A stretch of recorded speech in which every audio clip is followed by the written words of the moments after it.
let's see, what else? I guess, because, like, for me, that silence that I had mentioned at Chaco Canyon, that was at the first part, like, when we just did, like, the petroglyph walk. Yeah, petroglyphs, yeah. Because I just looked out, like, over, and wasn't that little, like, that one little plateau, did you see that? Like, and it's when did y'all take the long dirt road coming in? Oh my gosh. Yeah. It was like 20 miles. Yeah. We caught some air. Yeah. Yeah. We took it. And then coming in, you can see that like movie style plateau. It almost looks like Shiprock. Yeah. Yeah. Mm-hmm. You know what Shiprock is, right? I think so. Yeah. It's in all the Western movies, like this giant. It's like that exact almost thing. And it was sitting there looking at that and looking past it. You know, there's nothing. It's just flatness, and it was just like. Like, it was almost deafening to me of how silent it was, that I'm waiting for ambience, but nothing happened. And I guess, you know, like you said, for you, it didn't really happen, but it's pretty impressive. Yeah. It really is. So, any other things? Yeah, I wanna plug the mission, because I think that's something we can actually talk about. You know, with school, you have to, you know, don't put any names in, whatever. Mm-hmm. So, like, it's St. Anne's Mission in Klagetoh, Arizona. The guy who kind of leads it is brother Charles, and sister also works with it. They do amazing work. Like, they're working to help people in serious poverty. You know, we're talking, like, you know, old people who can't provide for themselves the things they need. And, you know, I remember we pumped water for Miss Ella. It was a 55-gallon drum, and she used it. She does have running water, but she uses it to feed her sheep. And so, like, we just had, like, this hand pump, and we take turns just it's like doing this, like, weird creaking thing. It's like kind of like shooting out water everywhere. But while we were pumping, this is a cool story. 2 random horses, unbranded horses, just kind of popped up, and there's like a little trough outside of the water pump, and they just drank out of it. It was so cool. Like, we were around so many different animals, like, or not so many different. Like, there were a few. There was horses, cows. Kind of sheep and goats. And the last day we were there, not the day we left, but the day before, the day of the sweat, that morning we drove, again, can I keep going? Or mm-hmm. Yeah, I'm going to split this up, by the way, for the listeners. I don't know if I'll do it into 2 or 3 different pieces, but we've had enough content here that we can split it up and make this a couple ones, so...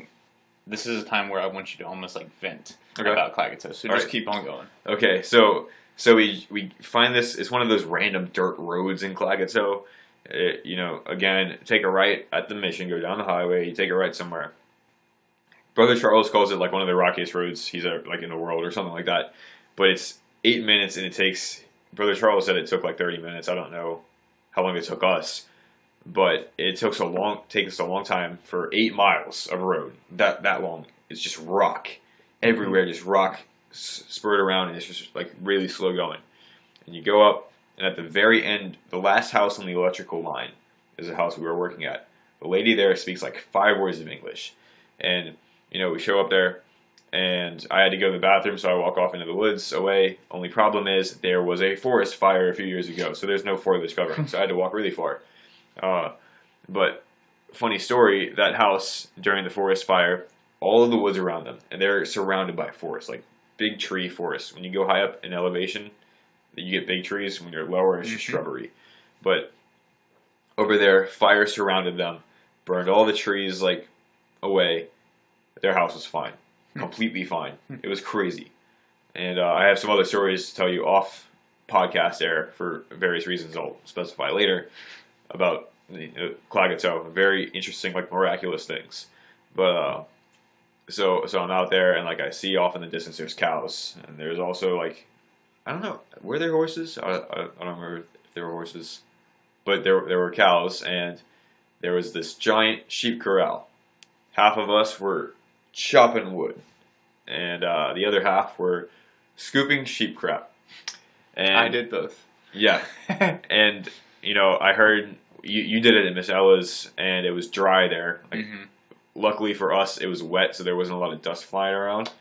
Yeah, but like it was giant. There was probably like 60 sheep, and there were some goats, and there were like some lambs and some kids, which are child goats, and just little kids like 5-year-olds. yeah. There actually was one. There was like this one little kid running around, like an actual human kid, just running around, and he was like hopping from rock to rock, and he was like going "Booyah!" Like I got air or something weird like that. Anyway, so like we're shoveling this sheep crap, and Chris chimes in. You know, what would you be doing at home right now if you weren't doing this? I would have been like sitting on Instagram or skateboarding or something not worthwhile. But even though I was shoveling sheep crap, it was really cool. It was just so cool to be out there on the top of this mountain, and you could see far out, and there were like these canyon walls way out in the distance, like way out. And you know, we're just like shoveling this stuff, and we're working with Alex, and you know, eventually afterwards, some like lambs came up and like they started nibbling on my shoelaces. It was so cute.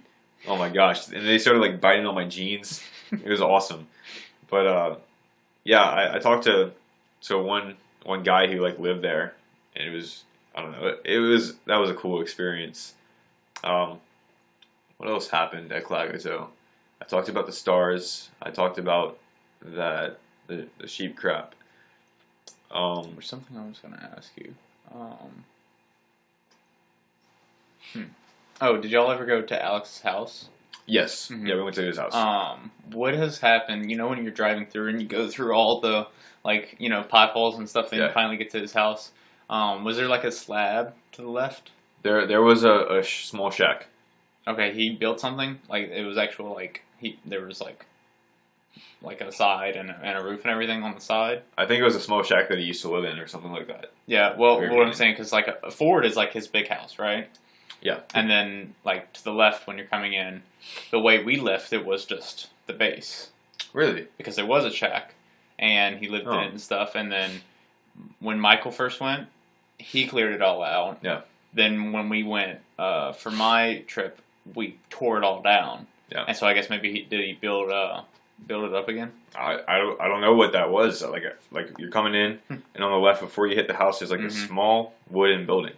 Well, there's that, like, I'm talking like right next to the house. No, it's not right next. Okay, I remember now what you're saying, okay. But was there anything like right next to the house?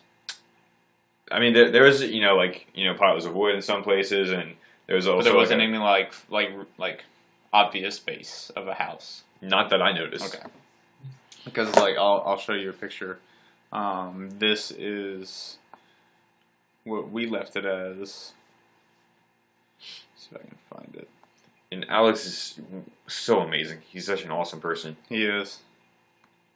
All right, this is when we were working on it. But like, you come in this way, and here's Alex's house, and this is to the left of it, and we got it all the way down to just that because we got all of that stuff going. You see, there's his house. Yeah. And then there's Michael. But we were getting all the wood and stuff. But that's what we got it down to. And that's right next to the house? Mm-hmm. Okay, I didn't notice anything. It's on my downtime. This is getting there. So there is... we listen to 80s rock like all the time. Oh, God. Okay, so there was that, right? Yeah. That's what I was talking about. That's what I saw. There's that, but you see... you can see there's this house. Yeah. And then across there was that. Okay. It's a different pup. And then the head dog's over here, and then this was the side of it. Yeah. So I don't know. If it wasn't there, he might have taken the rest of it down. But that was like our big thing. So I was just wondering if he still had that up. Anyways. No. But that's cool. I still have more. Keep going. Okay. I was thinking over what I had not talked about because there's one story about the drive home that I want to say, but I'm trying to think of anything else I missed about the trip. Let's see. Did you meet Roan Horse? No, I never met him, unfortunately. He's so cool. Yeah. He's another one of those people that are content with life. Yeah. You know, there's like no, and he like demands a presence, when he's in a room, but not like forcefully, not like, Donald Trump, I am going to be like a huge presence. No, I mean, he just commands a presence because of who he is, and then is totally content with his life. When I was working with Alex, when he started talking, I had to drop my stuff and listen. Like, something about it, like I was right there and I was focused on what he was saying. Mm-hmm. He had some powerful stuff to say and very interesting stuff, like deep conversation. But like I was there, and I'm sure Roan Horse was the same, mm-hmm. but probably in a different manner, a different aspect. I've never met him, mm-hmm. but okay, I guess I'll go to this story, and maybe if I remember more, I'll jump back. It was either really East New Mexico or really West Texas. We were driving through this giant field of windmills. There were windmills everywhere. Like for miles upon miles, just windmills. Did you guys ever see that? Because we went up to the north part of Texas. Yeah. And on the south part, we never went like in the middle. I don't know if that's where y'all went. We went through some place on Mexico. I'm not sure where. And then I know we hit Amarillo at some point, and then we went down to Dallas, and then we went through like Shreveport and Alexandria. Mm-hmm. But so we were in this giant field of windmills. It was crazy. Like the first sign I saw of windmills, I was looking out in the distance, and all of a sudden on this giant plateau in the distance, in New Mexico, it's like these rocks just really flat, and then in the distance you see like these kind of like kind of things, like those rocks. But I saw in the distance just these giant megalithic spires with these things twirling around them, and it looks so cool to me. I've never seen something like that in a car. I've seen it in a plane, but in a car it was awesome. So I don't know how long it was until we started driving through fields of windmills. Anyway, we're driving through this windmill field, and I turn around, and it was one of the most beautiful sunsets. Flat ground all around, and the sun was at the very bottom. Like, it was like halfway up, but it was shooting like the sunbeam up into a cloud, and it was like these perfect, beautiful purple and red and yellow colors. And I had music by an artist called Trevor Hall, which is like this very relaxing music. I just had an eye-gasm and an ear-gasm and like a heart-gasm all at the same time. I was just blown away by the sunset. I tried to take pictures of it, but it's bad. It never does the justice. Yeah, not at all. I definitely relate with you on the purples and reds and stuff from our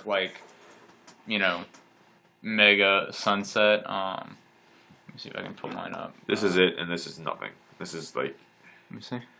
Like that's a pitiful drop in the bucket compared to what it actually looked like. Well, and I think what makes it most is that that's like the way that I've thought of it, because I've got these pictures which. Oh wow! Yeah, I mean, I'm sure it looked really crazy in real life. Right. Well, putting that into perspective, what this is just this of all of this. Yeah. You know what I mean? And what's difficult to put into perspective is our three-dimensional spherical optic absorbers that we call eyes take in the whole picture. Yeah. And our camera only takes in this little amount. Mm-hmm. And it's impossible, to take this and like wrap it around you and be there. It's the sight, the smell, the feelings, the temperature, all of that goes into this, and then the picture's just like, well, it looks like a good postcard. Yeah. But that's like it. It's like, no, I wanna show that, and until they can make a phone that can show a picture and its smell and temperature and emotion until they can do that, pictures will never do it justice. So I totally understand what you mean, and you just can't describe it. Again, that's like the basis of Klagetoh. You can't describe it. I wish I could just transfer my mental picture and like the feelings associated with those mental pictures to someone else. Mm-hmm. Or actually, no, I don't wish, because you have to have that drive, that delayed gratification of 20-something hours in the car and dealing with all these different factors. It was so cold there, and hard, like those were like real world factors, and you got to deal with that stuff to feel the beauty. Like if you like the excitement I felt climbing a mountain to the top and then seeing the view. Like I've done that a few times. Incredible. If a helicopter flew me up and dropped me on the top, it would not be anywhere near that. And so I feel like it's not worth it to just drop it into somebody else's head. They have to go through that thing. And one other beautiful thing I really saw was when you're driving into Albuquerque from Klagetoh, you just see this flat ground, and all of a sudden, boom! There's this giant mountain, and it's almost all the way up into the sky. Like, it blew my mind away. Back in the background, yeah. Yeah. And so, I don't know. It was crazy. What else happened there? I mean, Hayden just comic relief of the whole time. Like, it would be like this most serious moment, and he'd just be like, "Well, I think like just even the way." And then hit one of those. Yeah, one of those quotes. crazy quotes. Like every single night is just like a laugh fest. Like the six of us just like talking about random stuff, and like Hayden would chime in, and we so like hurting laughing. Like there was a point where my stomach was in so much pain because I was laughing so hard. Did y'all stay in that that room next to the chapel?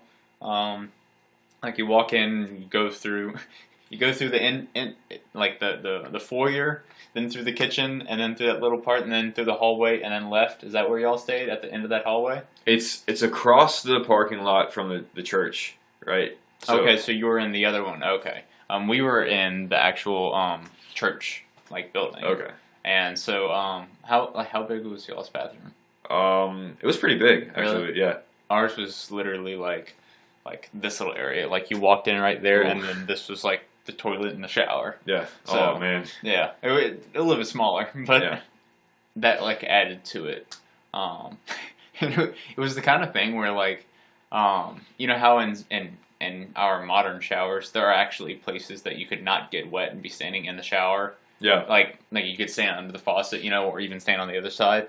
Like the shower was so small that you could just lean against the wall and it'd still be hitting you. Lean against the other wall and it'd still be hitting you. Yeah. It was I don't know. There isn't really much of anything about it. It's just like a fascination about it. Yeah. Or with it. So, keep going. Anything else? Yeah, I was talking to Alex, and he was talking about happiness versus riches and all this kind of stuff.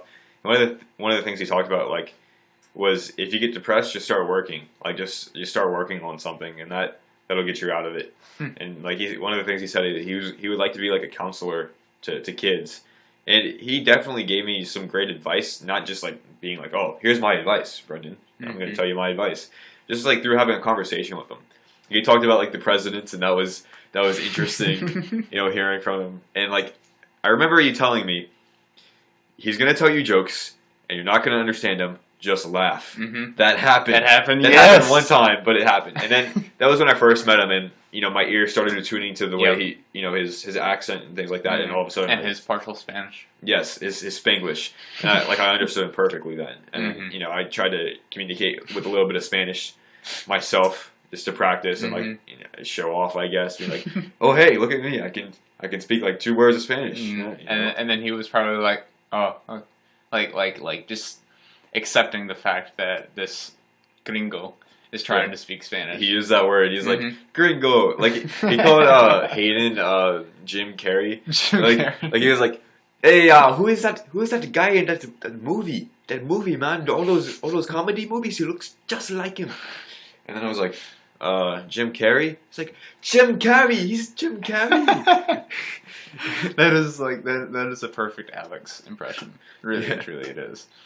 And I think what brought me closest to the whole just genre of life that is Klagetoh was just getting to meet all the people. Really and truly. I mean, as beautiful as all the sunset and the land and everything is, it's so hard to describe the connection you can make with people. And I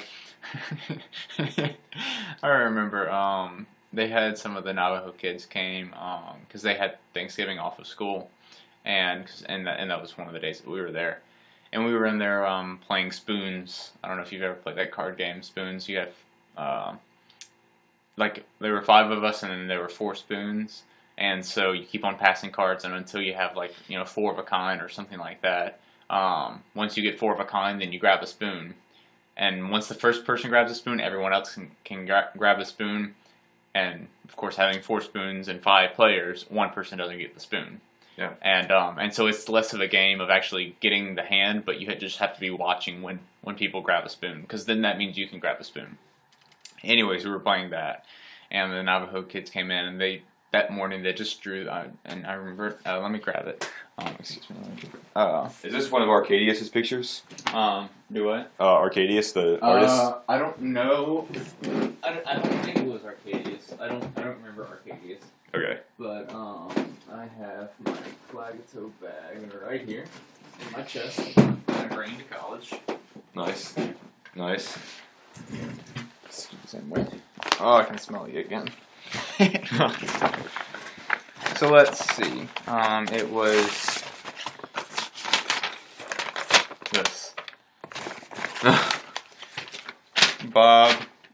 I mean, it was so cute because you could see where they drew them and then they erased. And it's by Nicole J. And they came in and they were selling them for $10. Yeah. And so I went ahead and gave him a $20 bill and just said keep it. It's like I don't need this money. Yeah. And so I was like, we all kind of bought something and then we sat back down and we were looking at it and I was like, yeah, I gave him $20. And JT looks over at me. He's like, you want a cookie? and then it was from that point I was like, I tried to do a nice thing, JT. I really tried to do a nice thing. Yeah. And it was like and then I ended up losing spoons, and so that means you have to like drink this concoction of like all these different things. And they were like, you know what, you don't have to drink it, Matt. I was being a butthole to you. Yeah. I don't know. It was just, like you said, those laughing experiences and stuff, and being able to buy that from them. It was just so cool. And this bag is like my little memory shack of all these different things. I got so much stuff in here. And then I've got my bag.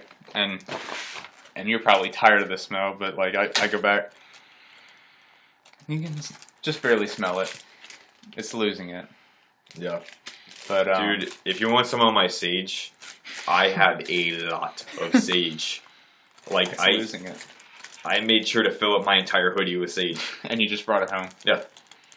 I might have to hit you up on that. Okay. Anyways, continue. Anything else that you have that you want to share? I don't guess that. I mean, for me, like once I got home, I just wanted to share it, and then I can relive it, but I don't remember everything. Yeah. Like right now, you remember everything. So having this on a podcast and on YouTube, you'll be able to go back and listen to it if you wanted to. Yeah. So if there's anything else that you would, be remorseful of not having said, okay, go for it. So my experience with the Sweat Lodge was so powerful. It was incredible, but I can't talk that much about it, unfortunately. But the medicine man, his name was Hank, and the crosses that were all given to Miss Boudreaux said, eventually you're going to develop a bond with someone there at Klagetoh, and give your cross away to that person if the spirit moves you to do that. And so I gave my cross to Hank, and basically it didn't happen right after the Sweat Lodge. He went back to his house. He lives very close to the mission. And so Brother Charles had to drop off some trash, and he basically gave me a ride and stopped on the way to drop off the trash so I could talk to Hank. And Hank found out that I was a runner, or an injured runner, and I gave him the cross, and I talked to him about it, and he said he was going to remember it a long time that I gave him the cross to remember not just me, but everybody who was in the sweat. And he started telling me about his past as a runner. And what happened is he was a sub 2:30 marathoner, which is very fast. In a race of 18,000 he placed 28. Yeah, that was it. In a race of 18,000 he placed 28. It's very fast. He had his picture in Runner's World at one time, and he was just like it was so weird that I just ran into him like that. Ran into him. Yeah, Yeah. Oh, okay. Oh, getting back into pun, Brendan. Yeah. Oh, yeah. I was making fun there, but oh my gosh, run into. But yeah, that was really cool. Just the people that I was there with, I really enjoyed them because, like, you know, I didn't know a lot of the people very well, but over that course of time, I really, you know, I didn't like get to know a lot about, you know, their personal lives or like, you know what kind of food they like, but I got to know their personalities very well, and you know, I love that mix of the different kind of people that were there, and it was so enjoyable being around people like that. You know, just we just hang out in the Hogan and like, you know, after eating, just like sit and talk. Mm-hmm. You know, it was a lot of fun. Let's see. Good. Canyon de Chelly was amazing. Blew my mind. Sweat Lodge was awesome.